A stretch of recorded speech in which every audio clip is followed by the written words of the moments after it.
열왕기상 13장 11절에서 22절입니다. 열왕기상 13장 11절에서 22절입니다. 같이 하나님 말씀 읽도록 하겠습니다. 베델에 한 늙은 선지자가 살더니 그의 아들들이 와서 이날에 하나님의 사람이 베델에서 행한 모든 일을 그에게 말하고 또 그가 왕에게 드린 말씀도 그들이 그들의 아버지에게 말한지라. 그들의 아버지가 그들에게 이르되 그가 어느 길로 가더냐 하니 그의 아들들이 유다에서 온 하나님의 사람의 간기를 보았음이라. 그가 그의 아들들에게 이르되 나를 위하여 나귀의 안장을 지우라. 그들이 나귀의 안장을 지우니 그가 타고 하나님의 사람을 뒤따라가서 상수리 나무 아래에 앉은 것을 보고 이르되 그대가 유다에서 온 하나님의 사람이냐 대답하되 그러하다. 그가 그 사람에게 이르되 나와 함께 집으로 가서 떡을 먹으라. 대답하되 나는 그대와 함께 돌아가지도 못하겠고 그대와 함께 들어가지도 못하겠으며 내가 이곳에서 그대와 함께 떡도 먹지 아니하고 물도 마시지 아니하리니 이는 여호와의 말씀이 내게 이르시기를 내가 거기서 떡도 먹지 말고 물도 마시지 말며 또 내가 오던 길로 되돌아가지도 말라 하셨음이로다. 그가 그 사람에게 이르되 나도 그대와 같은 선지자라. 천사가 여호와의 말씀으로 내게 이르기를 그들 내 집으로 데리고 돌아가서 그에게 떡을 먹이고 물을 마시게 하라 하였느니라 하니 이는 그 사람을 속임이라. 이에 그 사람이 그와 함께 돌아가서 그의 집에서 떡을 먹으며 물을 마시니라.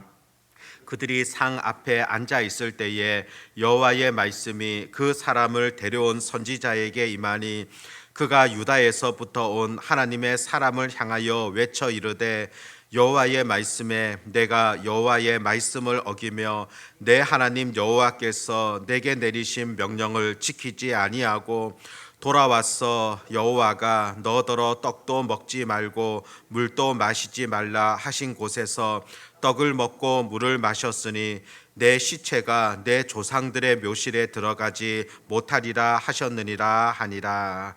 아멘. 우리가 열왕기상 13장 말씀이 시작되어지면서 여로보암이 행하였던 여러 죄악들을 살펴볼 수 있었습니다.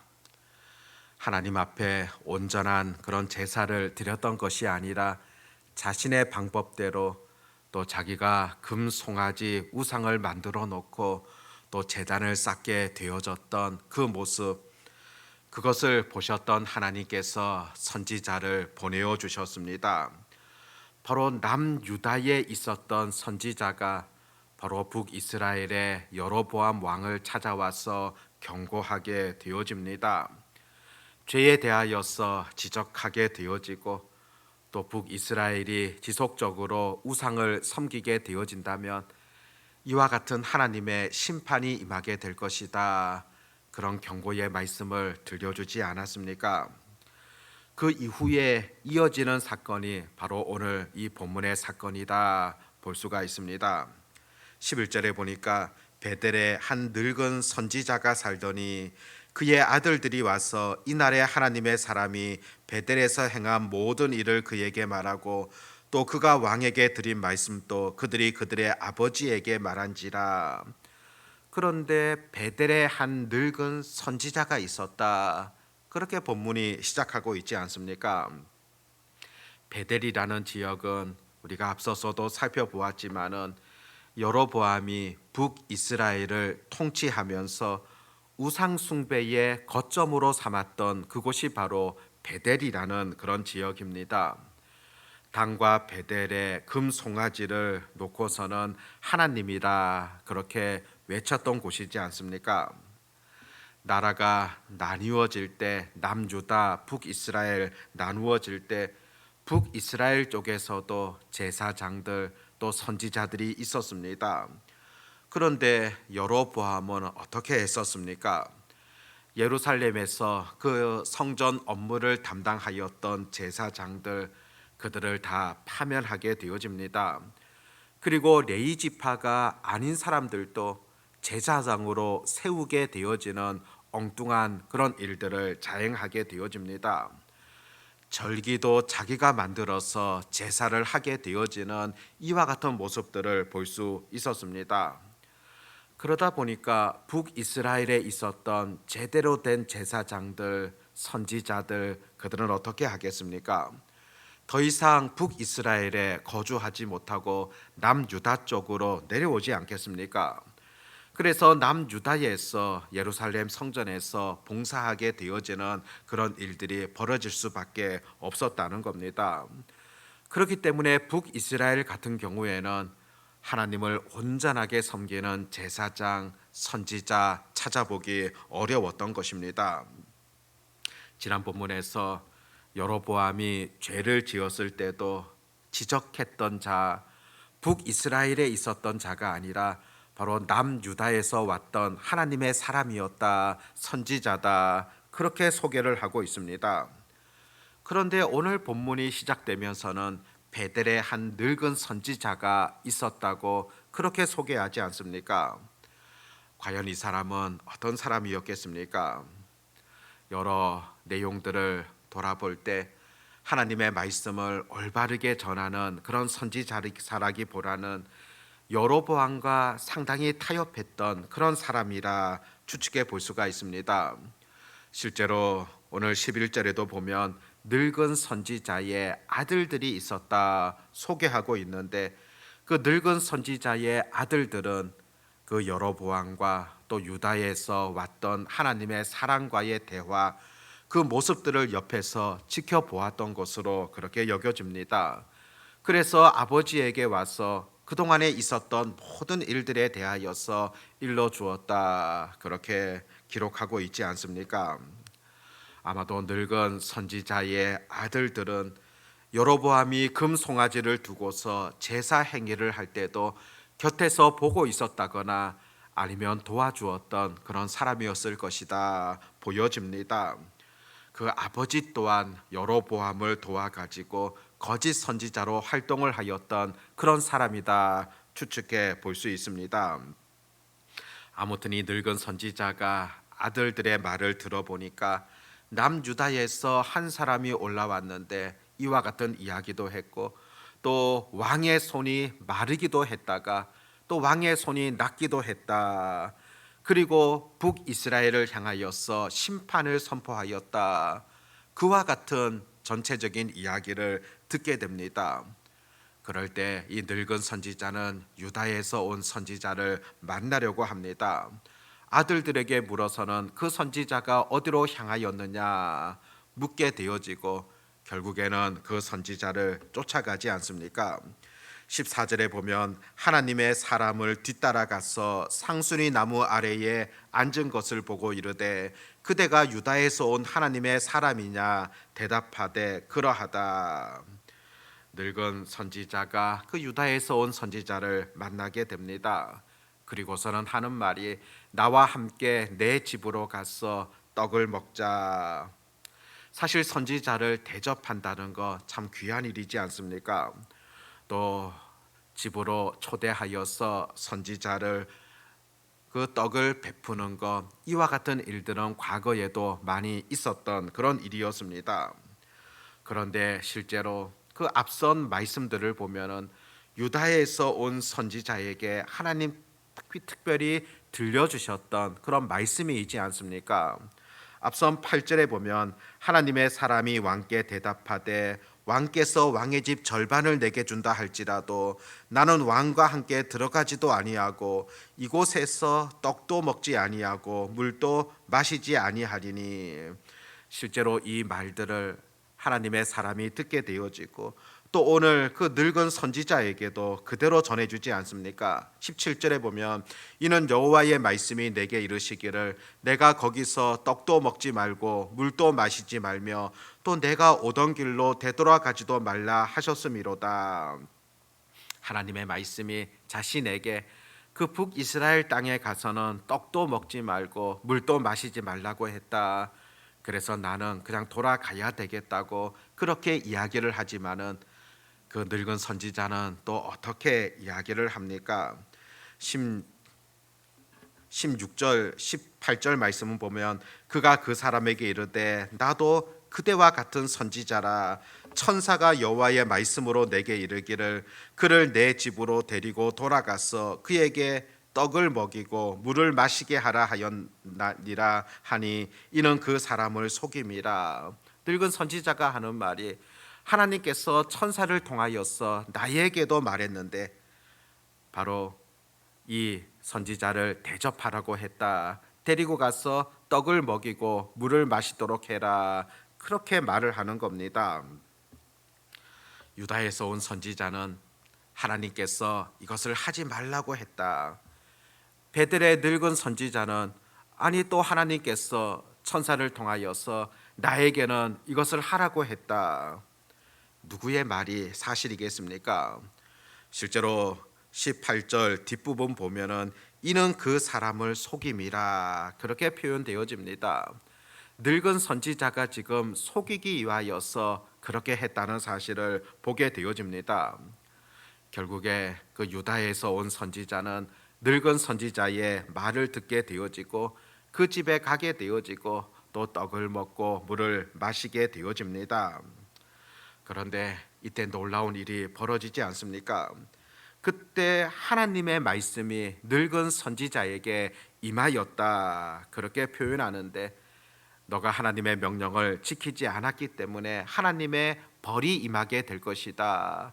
이제는 늙은 선지자가 그 유다에서 온 선지자를 향하여서 너가 하나님의 명령을 지키지 않았기 때문에 징계를 받게 될 것이다.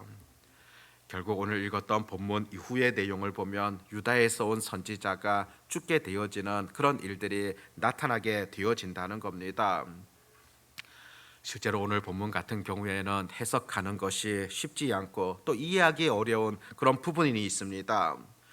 베델에서 있었던 늙은 선지자, 악한 사람인 것처럼 느껴지는데 그런데 뒤에 보니까 그에게도 하나님의 말씀이 들려지게 되어지고 마치 그도 바른 예언을 하는 그런 선지자처럼 보여진다는 것입니다. 그런데 꼭 아셔야 될 것은 하나님의 말씀이라는 것이 꼭 착하고 위대한 선지자들을 통하여서만 들려지는 것은 아니라는 것입니다. 때로 하나님께서는 사람을 도구로 사용하셔서 그 말씀을 전해주는 그런 경우들이 있는데 어떤 경우에는 악한 자들을 통하여서도 들려주는 경우들, 때로는 심지어 동물들을 사용하셔 가지고 사람들에게 전달해주는 그런 모습들도 볼 수 있지 않겠습니까? 그것보다 중요한 것은 이 열왕기상 13장이 전해주고자 하는 그 목적, 들려주는 교훈이 어떤 것일까? 그것을 찾는 것이 더 중요하다고 볼 수가 있습니다.